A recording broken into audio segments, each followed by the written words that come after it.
Once upon a time, and I mean last week, or last year, there was a girl called Polly Flint. And one day, something happened that was to change her whole life. It was the strangest thing. She had gone out on the hillside near her home, and being all alone, she began to twizzle.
My moon and stars.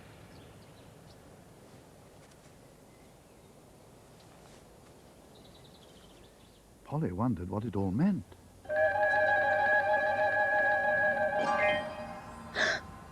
She had never in her life dreamt that she might see an angel, but now she had, and she wondered why.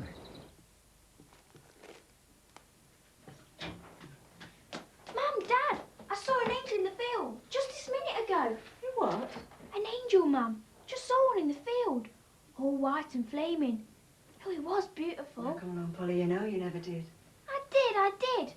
I was just lying there after I'd been twizzling, and he came striding right by me. Twizzling. You can't see a deal straight when you've been twizzling, that I do know. It could have been the sun shafting through the grass, Paul. It can play funny tricks, the sun can. Well, I know it wasn't. And the less twizzling you do, the better. Dizzy enough without that. Polly, don't. I'm going right back. See if you're still there. Oh, it's very likely.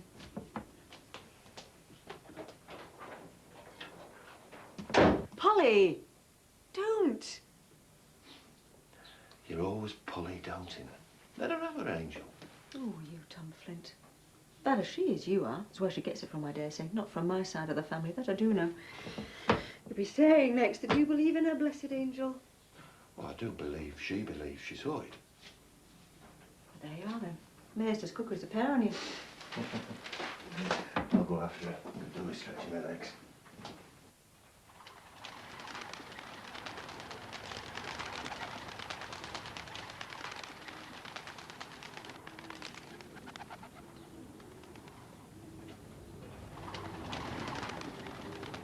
Come on.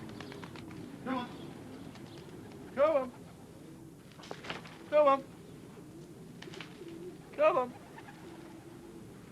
Come on. Come on then. Come on. Come on. Come on. Come on. Come on.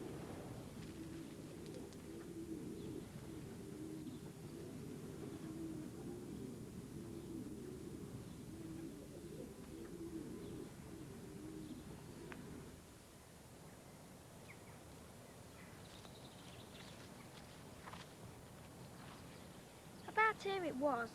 I'll try twizzling it again. Round and round she span, fast as before.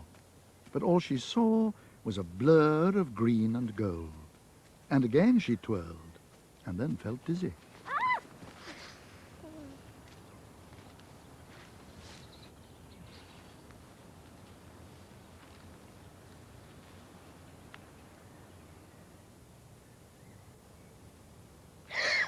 Oh, Dad, you gave me a real fright. You never took me for an angel, did you? Dad, don't you start. Come on, let's give you a hand up. Come on. Do you believe anything can happen in the world? Because I do, after today. Aye. I believe that, I suppose. Bet you made one of your rhymes about it. I believe I should do that. Well then, that's what I shall do. That way I'll keep him forever. That's good, that's right. So shall you help me with some rhymes? Oh, come on, to then. start off? Flame, cane, green, sing. Hat, grass. That's right.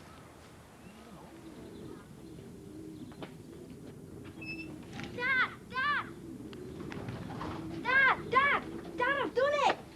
Dad! Dad, I've done it! Good lass. Hear it, canna? It's not very good. Nothing really. But anyway, as I lay in the green, green grass, I saw a tall white angel pass, rushing like the wind he came, with feet of snow and hair of flame. Good. That's good. There's one more line, and the world will never be the same. I reckon you've got something there now, Paul. I reckon you've really got something. Are they all in? Huh? You love them old birds, don't you, Dad? Aye. It's something you mightn't understand, but I reckon there's a reason why we keep birds around here. You see, when you're down pit, underground, hours we had to glimpse of daylight, sometimes in tunnels so narrow you can hardly stretch. Well, the thought of them birds winging and flying and making patterns up there in the big blue sky, that's a good thing to hang on to when you're down there. Think I can see, even if I've never been down there. What's it like in a coal mine, Dad? Shut off from the world, with a warm wind blowing. A wind! A warm wind! Hot, dry and dusty. You could tell you were down there even if you were blindfold. Just look at the pair of you mooning over them dratted birds. Are you wanting any tea or aren't you? Oh, we were wanting. In the days that followed, Polly Flint did not see another angel, and nor did she ever again, for that matter. But she knew now, for absolutely certain, that the world was more mysterious than she had ever supposed it. She felt all the time as if she were on the very fringes of another world, a wider one, and would catch glimpses of it. Only fleeting, perhaps only a few seconds, but glimpses all the same.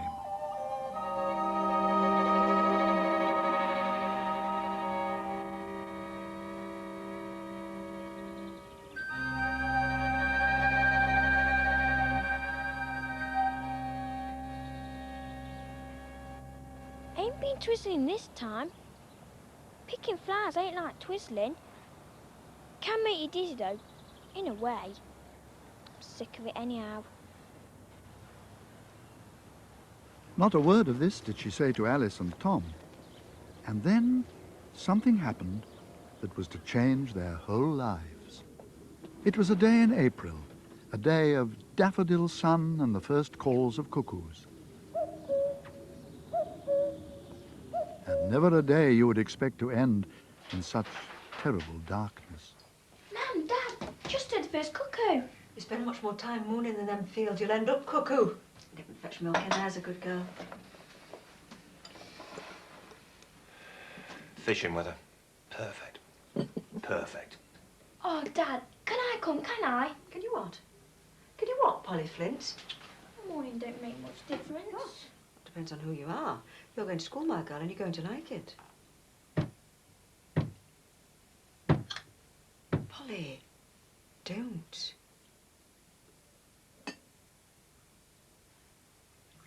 You on nights, Dad?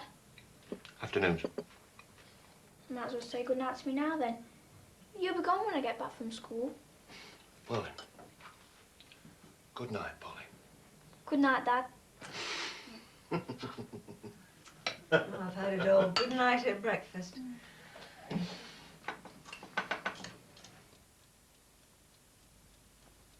Are you awake, Polly? I hope you're not still reading.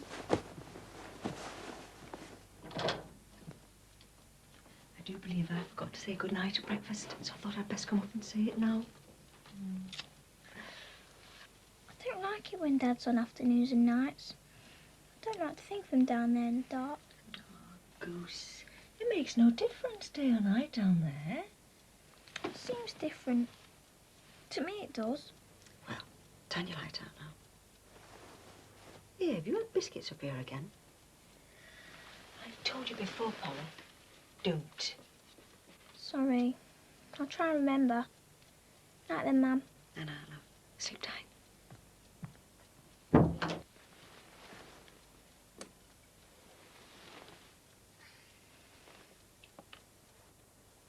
Polly don't from morning till night. First thing in the morning, last thing at night. Polly don't. Dad might be under this house at this very minute.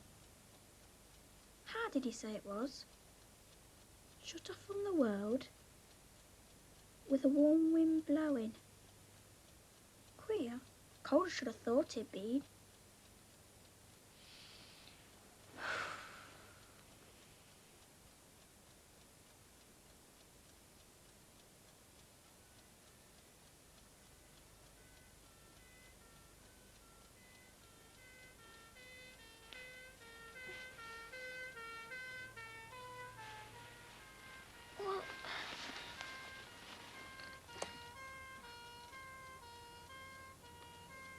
It's dark. It's still night time.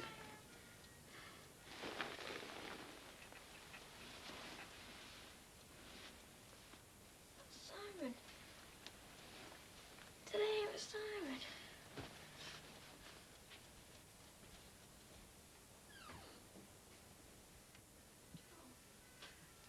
Oh, Polly. Oh, Polly, look. What, Mum? I want you to be very brave. Dad! It's Dad! We don't know. Not yet. What's happened? Is he down there Now, still? listen, Polly, you've got to be brave, you hear me? I'm going with George and Betty to Pithead, and I'll be there then when they bring him up. I'm coming as well. No. I am. No, Polly. You've got to be a good girl like your dad would want you to be. Go back to bed, try and sleep. Doris will stop here till I get back. I'll be here, my duck, if you want me. Never you fear. Can't sleep. I should never sleep. Come on, come on. Come on. I'll take you back up.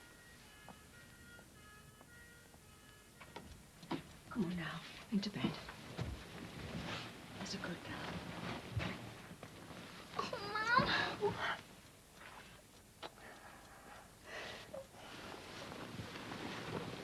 Bless you. I'll get Doris to fetch up some hot milk.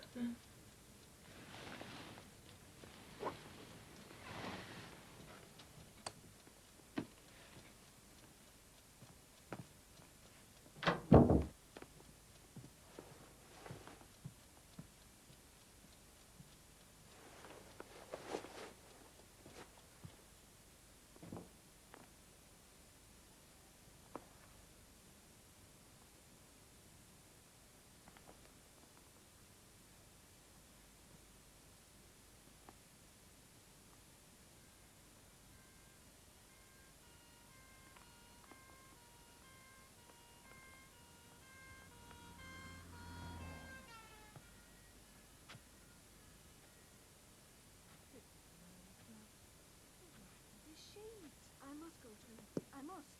Stop fretting, Pet. I'll make us all a nice cup of tea. Ah, Ted'll not be long fetching care.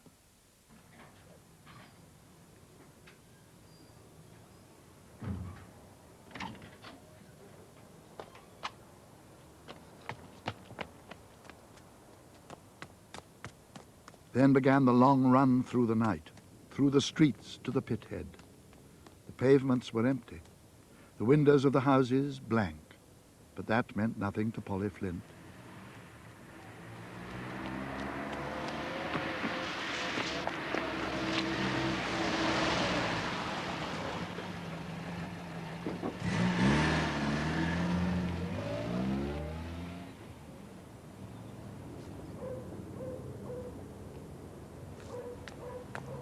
Now it was downhill all the way to the pit, and now her thoughts ran fast to the pattern of her feet.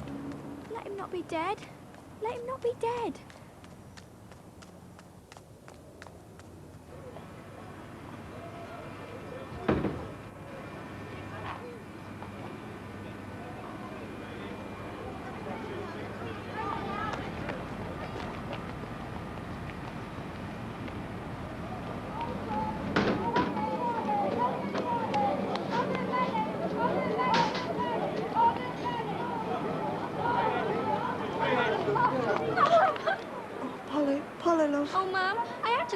Yes, I know you did, love. Is he safe? Is he safe? Look, there's 3 of them hurt. They're bringing them up now.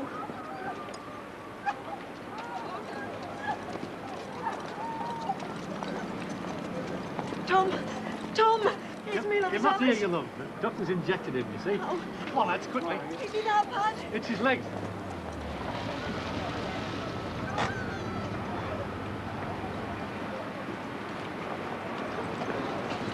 Oh, there she is. Oh, thank you. It was a sad night's work, though not so bad as it might have been. Tom would live, though he might never have the use of his legs again. I don't believe it, Dad. I don't. You will walk. I know you will.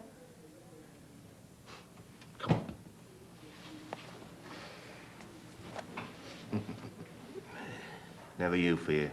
You'll not keep Tom Flint down for long. Keep an eye on your mother for me, shall you? Keep her busy, that's the main thing. If ever she runs out of something to do, she'll be out in that yard measuring up them pigeons for Westcoats and becking 'em mince pies. Tom.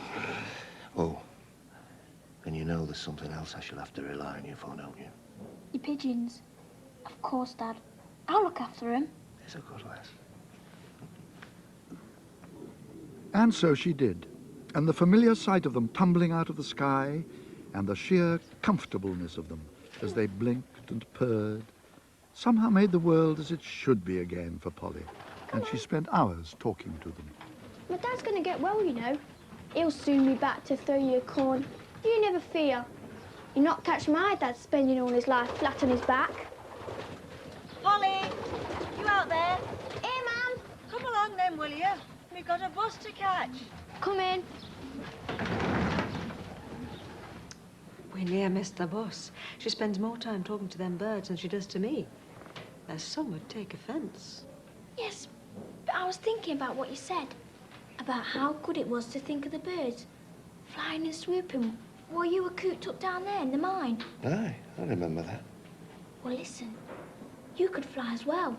Oh, very likely. War could satisfy me. I mean inside your head, Dad. And it'll do you good while you're lying here.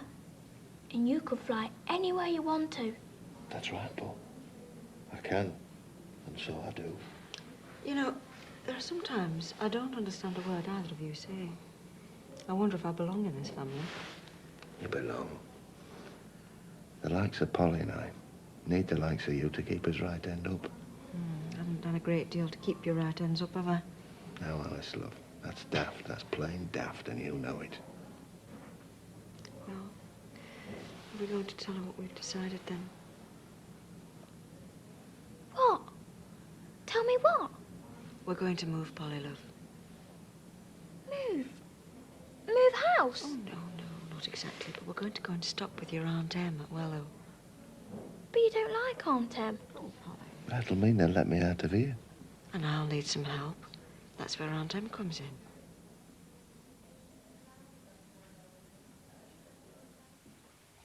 What's it like at Willow? Oh, it was right enough. It's a big park. Rufford it's called. With the lake. Oh, and a maple. Maple on the village green. Stands there all year round. A maypole? Yes, you know. People used to dance around it in the olden days. With long ribbons. Meant to make the crops grow. Oh, a maypole. I think I've seen it. Have I? Ooh, once or twice, I think. But you were ever so little. I think I can see it. And if I don't remember, I must have dreamt it. Will they dance around it? It's nearly May now. Oh, yes. Fancy to be Queen of the May, do you? A maypole in the month of May is magical, or so they say. You just made that up? Just a phase you're going through, it's to be hoped. One in the family's quite enough, thank you. No need for two. I like doing it. I might do it forever, for as long as I live. And I might get better and better till I'm the top poet in England. Except for Dad. Aunt Em much older than you? 10 years. Used to boss me terrible something when I was little. Used to lock me in the coal shed. Not to mention the time she boxed my ears for losing my glove. And then you found it again. Found it by the laurels near the front gate. And Mum boxed her ears. You've never boxed mine, have you, Mum? Well, no, people don't these days.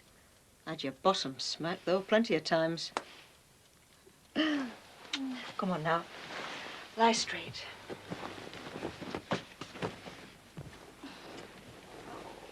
Crumbs again. I've told you, Polly. Don't. And tomorrow you'd best set about sorting out this room. We could have a jumble sale of our own, the stuff you've got. What do you mean, throw things out? There's stuff here you've had since you were a baby. Now, good night, love. Night, Mum.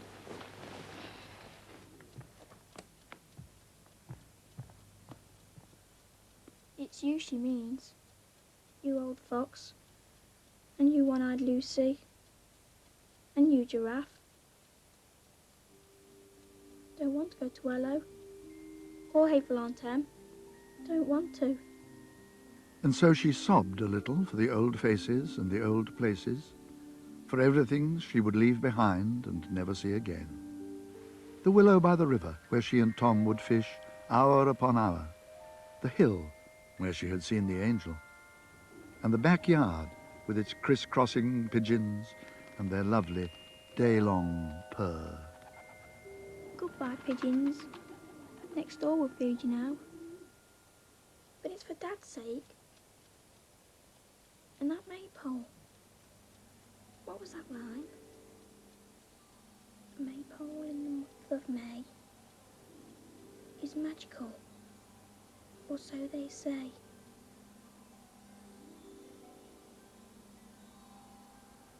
And she sighed and shivered at the strong sense of magic, and slept and dreamt all night of maypoles ringed by dancing children, almost as if part of her already knew what was to come, and what strange adventures would befall her, and into what secret world she would go, all because of a maypole.